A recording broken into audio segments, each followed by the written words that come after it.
Okay, I'm going to explain to you that throughout my life I've had every excuse to be violent, but I'm not actually violent. I will defend myself, and I'm going to show you that with weapons you can defend yourself, also using your mind and also by using a martial art, whether that be taekwondo, ninjutsu, samurai, all the martial arts of discipline. And I can explain to you very easily that weapons don't kill people, people kill people.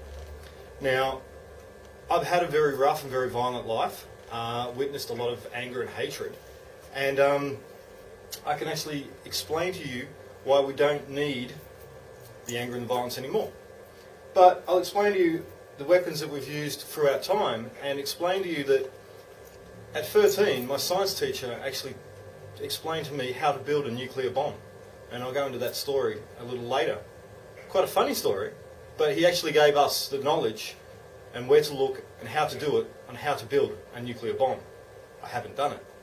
Personally, me, I wouldn't harm a pigeon, but others would. And it's not actually the weapons that hurt people, it's people hurt people and people kill people. And nuclear energy was developed as a power source, and then some people in power used it as a control source, and they learned how to bomb people with major ass nuclear weapons. But things like size, used to defend yourself against swords, and swords, used to defend yourself against other swords. Then we have practice swords. This is just a timber sword where basically you go into a ring and learn how to defend yourself. So, and then you have this, or these, where if you just want to go and, if you want to fight, go into a ring, go into a dojo, go into a boxing ring, and if you have to, go get punched around the ring a bit. That's what you're into. Now, I'll explain to you how these things are actually used as self-defense, not to attack. And as children, we should be teaching them a martial art as in for personal self-defense, as in i.e. the Karate Kid, and wax on, wax off, to explain that violence isn't needed, but they can also learn how to defend themselves. Now, what I'm about to explain to you comes down to perception and how you view it and what your personal views are. Now, I know that we can curb the violence and curb the anger and teach kids a lot of self-discipline. Now, years ago I heard a very interesting story, and what that was they got a couple of guys down to a military reserve and taught them how to use rifles and gave them self-discipline of, okay, this is a rifle, this is how you use it, this is how you lock it away, this is how you whatever. And a mate of mine, an old neighbour, is actually a very, very good shot, and he's part of a member of the shooters party. And a lot of people have the belief that guns don't kill people, people kill people. And I had the same belief. Now,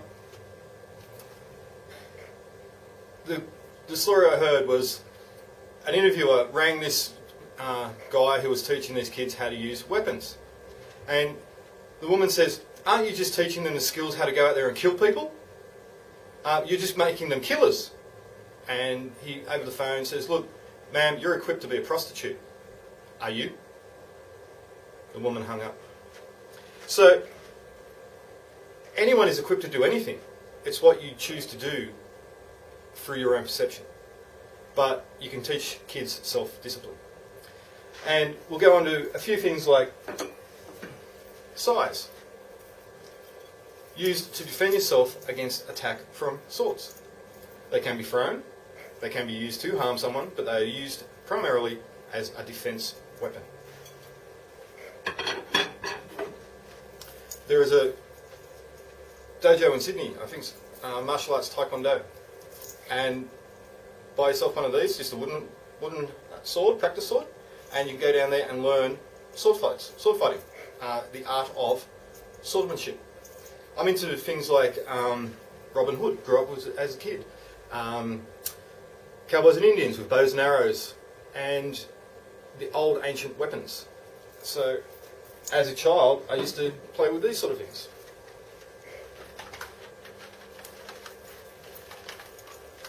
Run around, cowboys and Indians. Right? Bang, bang, bang, bang, whatever. Always preferred this. This one's got a suction cap on the top of it, so it's pretty harmless. And then move on to archery. And as a kid, used to run around playing cowboys and Indians all the time, and I always liked to be the Indian. But the thing is, people then get into power, and people like George Bush and Osama bin Laden, family friends for years. Chances are they were playing a game of cowboys and Indians. And Osama said, "Oh, I'll be the bad guy. I'll be the bad guy. I'll be the Indian." So he went off and started a war. Instead of kids playing in a little sandpit, they had nuclear weapons, weapons of mass destruction, and a phenomenal amount of weaponry, i.e. the US military.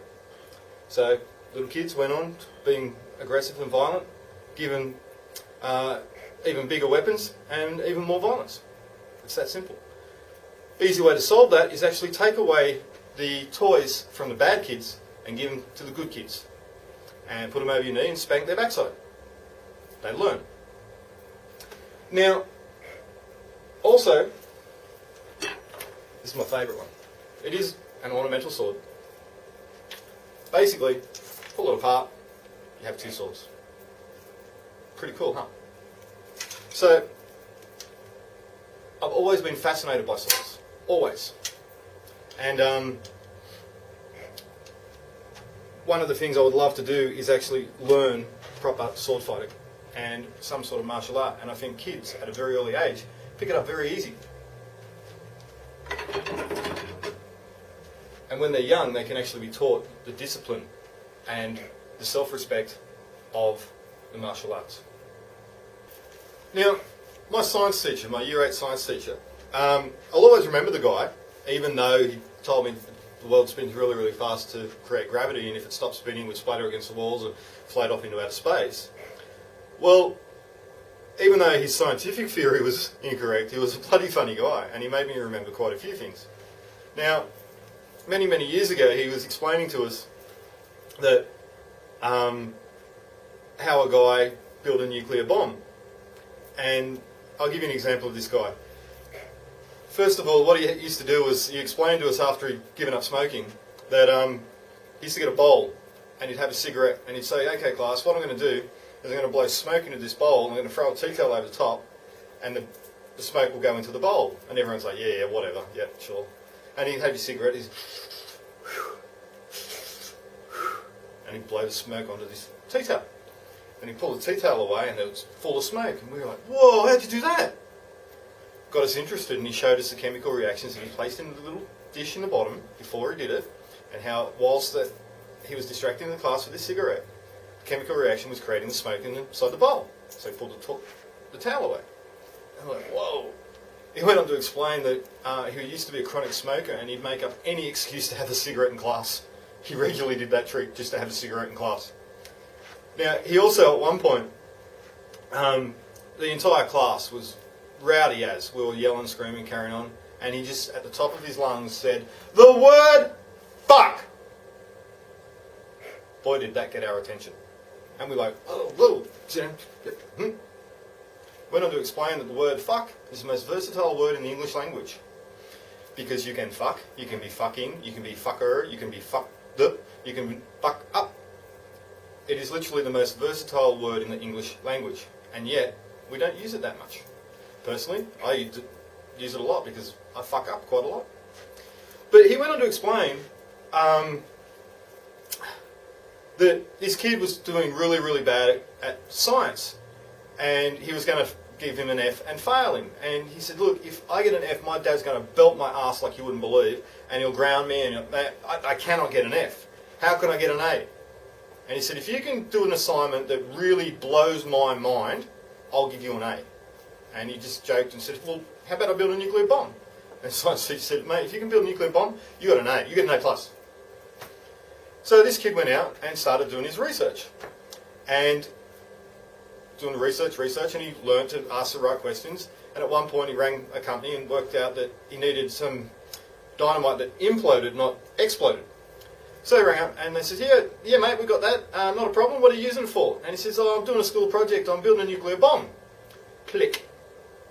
Okay, better not tell it to the next guy. So he worked out how to do this. And he literally came up with a working nuclear bomb, minus the radioactive material, and laid it on the science teacher's desk. I said, there's my project, do I get an A? 30 minutes later, his house was raided by the FBI. They then questioned him, told the whole story came out, and he just said, well, my science teacher said I get an A if I build a nuclear bomb. And the guy went on to write a book about it. Science teacher gave us all the information on how to look it up, what to do. So I could, if I wanted to, I could probably do a Google search and say, type in how to build a nuclear bomb, and probably come up with the information again, and be whatever. But the fact is, I don't want to build a nuclear bomb. In fact, I actually watch a lot of documentaries how to clean up nuclear waste, and why there's a link at herbie.com.au on the links page to Kit of Speed, where a woman from the Ukraine rides up to the Chernobyl nuclear reactor and takes photos and explains nuclear radiation and how when she rides up the road, for some reason the tar in the centre of the road is not radioactive, yet if you walk either side of it, it's nuclear waste and you will die.